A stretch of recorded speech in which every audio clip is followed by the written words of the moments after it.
भोजन का सभी प्राणियों के जीवन में एक महत्वपूर्ण स्थान है। हम जैसा भोजन लेते हैं उसका वैसा ही प्रभाव हमारे मन व बुद्धि पर पड़ता है। उपनिषदों में कहा गया है कि हमारा भोजन शुद्ध होगा तो हमारा मन शुद्ध होगा, हमारी चेतना शुद्ध होगी और चेतना के अनुरूप ही हमारे विचार होते हैं। हमारी बुद्धि होती है, यानी मनुष्य का मन और आचरण उसके भोजन के अनुसार ही चलते हैं। जीवन में सफलता, यश, कीर्ति, वैभव, महानता और उच्चता पाने के लिए यह अति आवश्यक है कि मनुष्य का भोजन शुद्ध, सात्विक, संतुलन और चित्त पर अनुकूल प्रभाव डालने वाला होना चाहिए। लेकिन हम सब लोगों की सबसे बड़ी समस्या ये है कि आज के इस आधुनिक और व्यस्त समय में हम अक्सर भोजन लेने से पहले उसके गुण व दोष के बारे में विचार नहीं करते हैं और इसी कारण से हम किसी न किसी रोग से ग्रसित हो ही जाते हैं। और ये रोग हमारा शारीरिक भी हो सकता है और हमारे मन का भी हो सकता है।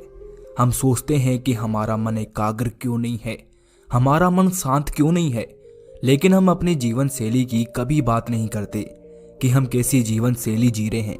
क्या जो जीवन शैली हम जी रहे हैं वो अच्छी है या फिर नहीं है? तो आइए आज मैं आपको भोजन और नींद के संदर्भ में एक महत्वपूर्ण जानकारी देने वाला हूं जो आपके लिए बहुत ही फायदेमंद है।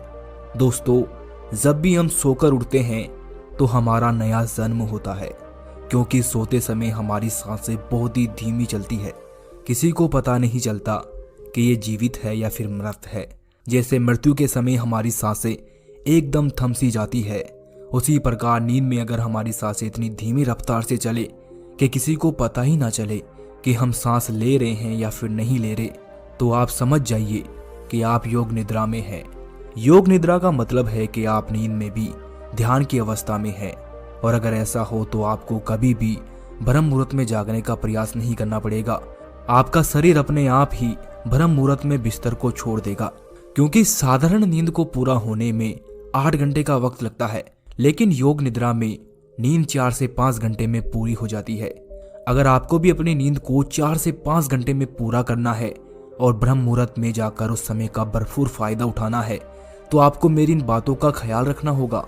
जैसे कि सबसे पहली बात है, अगर आपको ब्रह्म मुहूर्त में उठना है तो उसके लिए अपने शरीर के साथ जोर जबरदस्ती ना करें।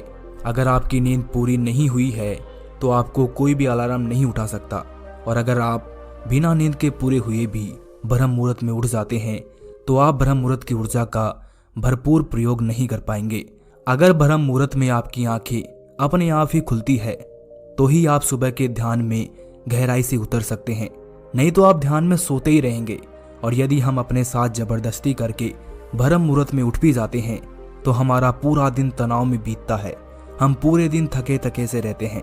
ब्रह्म मुहूर्त में जागने की तैयारी पिछली रात से ही की जाती है, तो आखिर वो तैयारी कैसे की जाती है, आइए इसके बारे में जानते हैं। इसके लिए सबसे पहली बात, अगर आपको ब्रह्म मुहूर्त में सुबह जल्दी उठना है तो आपको रात्रि में 9 बजे के बाद सोने की तैयारी कर लेनी है। आपको ये समय निश्चित कर लेना है कि आपको किसी भी हाल में 9 बजे अपने बिस्तर तक पहुंच जाना है और शांत होकर सो जाना है। अपने बिस्तर पर किसी भी तरह का विचार, किसी भी तरह का काम नहीं करे। आपके दफ्तर का काम आपके दफ्तर में ही रह जाए, आपका व्यापार बाहर ही रह जाए। उस समय आपके मन में कोई भी बाहर का विचार नहीं आना चाहिए। कोई भी ऐसा विचार नहीं आना चाहिए जो आपको बाहर की तरफ खींचता हो, फिर चाहे वो काम कितना ही जरूरी क्यों ना हो, क्योंकि एक गहरी नींद के मुकाबले कोई भी काम ज्यादा जरूरी नहीं होता है। हम धन तो कमा लेते हैं, लेकिन उस धन से हम एक रात की चैन की नींद नहीं खरीद सकते। इसीलिए 9 बजे सोने के लिए 7 बजे ही तैयारी शुरू हो जाती है। अब आप ये सोच रहे होंगे कि 9 बजे सोना है तो 7 बजे ही तैयारी क्यों शुरू कर ले? तो आप मेरी बात ध्यान से सुनो। क्या आपको बिस्तर पर लेटते ही नींद आ जाती है? नहीं ना। अगर आप 9 बजे बिस्तर पर लेटे और सोचे कि मैं गहरी नींद में चला जाऊं, तो ये आपका वहम है। गहरी नींद यानी योग निद्रा में जाने के लिए आपको सोने से पहले कुछ समय तैयारी करनी होगी, और उन तैयारी को करने में कम से कम 2 घंटे का वक्त लगता है। इसीलिए 9 बजे सोने के लिए 7 बजे ही तैयारी शुरू हो जाती है। इस 2 घंटे में हमें सबसे पहले अपने रात्रि के भोजन को समाप्त करना है। क्या आपने कभी ये सोचा है कि हमें खाना खाते ही कुछ देर में नींद क्यों आने लगती है? क्योंकि खाना पचाने के लिए हमारे शरीर को आराम चाहिए होता है, और नींद का महत्वपूर्ण उद्देश्य होता है खाने को पचाना। पूरी रात हमारा पाचन तंत्र उस खाने को पचाने में लगा रहता है जो हम सोने से पहले खाते हैं। आप रात्रि का भोजन जितना जल्दी करोगे उतना जल्दी वो पच जाएगा और आपकी नींद पूरी हो जाएगी। हमारे पूर्वज सूर्य छिपने से पहले ही भोजन कर लिया करते थे और आयुर्वेद में भी रात्रि के भोजन के लिए जो समय निश्चित किया गया है वो समय सूरज के छिपने से पहले का है, क्योंकि जब हम सोते हैं उस समय तक हमारा आधा से ज्यादा भोजन पच जाता है और सोने के बाद हमारे शरीर को भोजन पचाने में ज्यादा समय नहीं लगता है।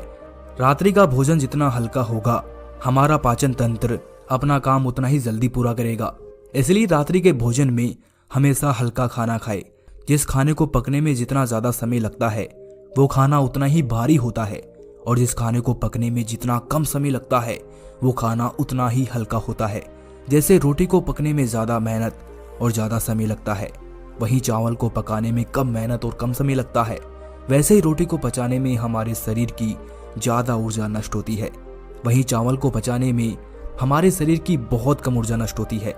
फल, उबली हुई सब्जियां, चावल ये सब हल्के खाने में आते हैं। रोटी, माल, दाल इत्यादि भारी खाने में आते हैं, जिसको पचाने में हमारे शरीर को ज्यादा ऊर्जा और ज्यादा समय लगता है, जिसकी वजह से हमारी नींद की अवधि बढ़ जाती है और हम देर तक सोते रहते हैं। रात्रि में भारी भोजन करने की वजह से हमारे शरीर में विभिन्न प्रकार की बीमारियां उत्पन्न हो जाती है, क्योंकि हमें पता ही नहीं होता है कि हमें किस समय किस प्रकार का भोजन करना चाहिए। आजकल लोग अपने शरीर को मजबूत बनाने के लिए, आकर्षक बनाने के लिए जिम करते हैं, योग करते हैं और शरीर को मजबूत बनाने के लिए अंडा, मांस, मछली इत्यादि खाते हैं और वो इसी भोजन को सर्वश्रेष्ठ मानते हैं। उन्हें लगता है कि इसको खाने से उनको ऊर्जा मिलती है, लेकिन ऐसा बिल्कुल नहीं है, क्योंकि जिस भोजन में खुद में कोई ऊर्जा नहीं है वो आपको क्या ही ऊर्जा दे सकता है।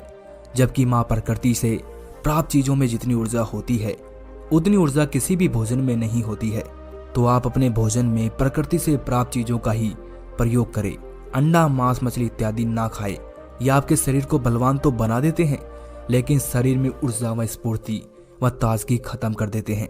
जबकि फल, उबली हुई सब्जियां इत्यादि खाने से आपके शरीर में ऊर्जा, स्फूर्ति और ताजगी बनी रहती है। शरीर बलवान हो या फिर ना हो, लेकिन हमारा मन मजबूत होना चाहिए। शरीर अगर खूबसूरत है और अगर हम प्रसन्न नहीं हैं तो इसका कोई महत्व नहीं है। इसीलिए शरीर के सुंदर होने से ज्यादा हमारा मन प्रसन्न रहना चाहिए। ये बात भी सत्य है कि हमारा शरीर स्वस्थ रहना चाहिए और इसके लिए हमें व्यायाम करना चाहिए, लेकिन इतना ही व्यायाम करना चाहिए जितना कि हमारे शरीर के लिए उपयुक्त हो। कभी भी शरीर के साथ जोर जबरदस्ती नहीं करनी चाहिए।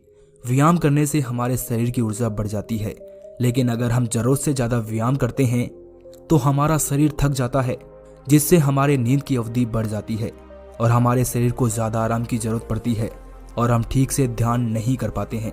लेकिन जो समझदार व्यक्ति हैं वो ये चीज जानते हैं, शरीर को चाहे कितना ही बलवान क्यों ना बना लो, एक ना एक दिन वो मिट्टी में मिल ही जाएगा। और वहीं पर हम अपने मन को समझ लेते हैं।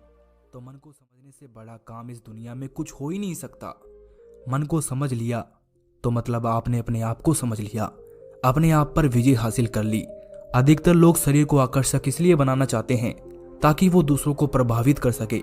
आजकल के आधुनिक युग में हमारे सामने ऐसे ऐसे विज्ञापन आते हैं जो आपके शरीर को सुंदर व आकर्षक बनाने के लिए तरह तरह की क्रियाएं देते हैं और हम उन्हीं को देखकर आकर्षित हो जाते हैं और उन्हीं के जैसा बनना चाहते हैं।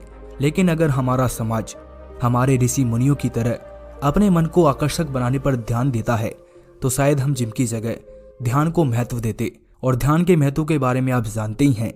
ध्यान के माध्यम से बड़े बड़े ऋषि मुनियों ने वो उपलब्धियां हासिल की है जो आप कुछ भी करके प्राप्त नहीं कर सकते। चलो वापस से हम अपनी बात पर आते हैं। दफ्तर के काम, सभी प्रकार के काम खत्म करने के बाद, भोजन समाप्त करने के बाद अब हमें अपने मन को शांत व विचार मुक्त बनाने की तरफ ध्यान देना चाहिए। इसके लिए हमें सोने से पहले गुनगुने पानी से स्नान करना चाहिए। गुनगुने पानी से स्नान करने से हमें बहुत ही लाभ होता है, क्योंकि गुनगुने पानी से स्नान करने से हमारे शरीर की सारी थकान दूर हो जाती है, क्योंकि शरीर हल्का हो जाता है। चिंताएं, गुस्सा सब कुछ पानी के साथ बह जाता है और हमारा मन एकदम खाली और निर्मल हो जाता है। नहाने के बाद आप अपने आप को खाली रखिए।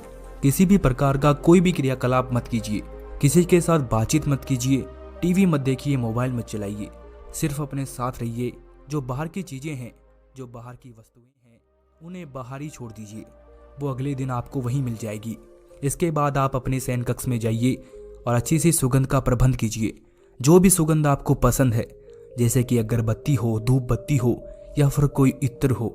इसके बाद आप कोई किताब पढ़ सकते हैं जिससे आपके मन में और किसी भी तरह का विचार न आए। जब आप किताब पढ़ लेते हैं तो आप अपने कमरे की लाइट को बंद कर दें। इसके बाद कोई शांत सा संगीत लगाकर अपने बिस्तर पर लेट जाए। कमरे में अंधेरा करने से आपको गहरी नींद आती है।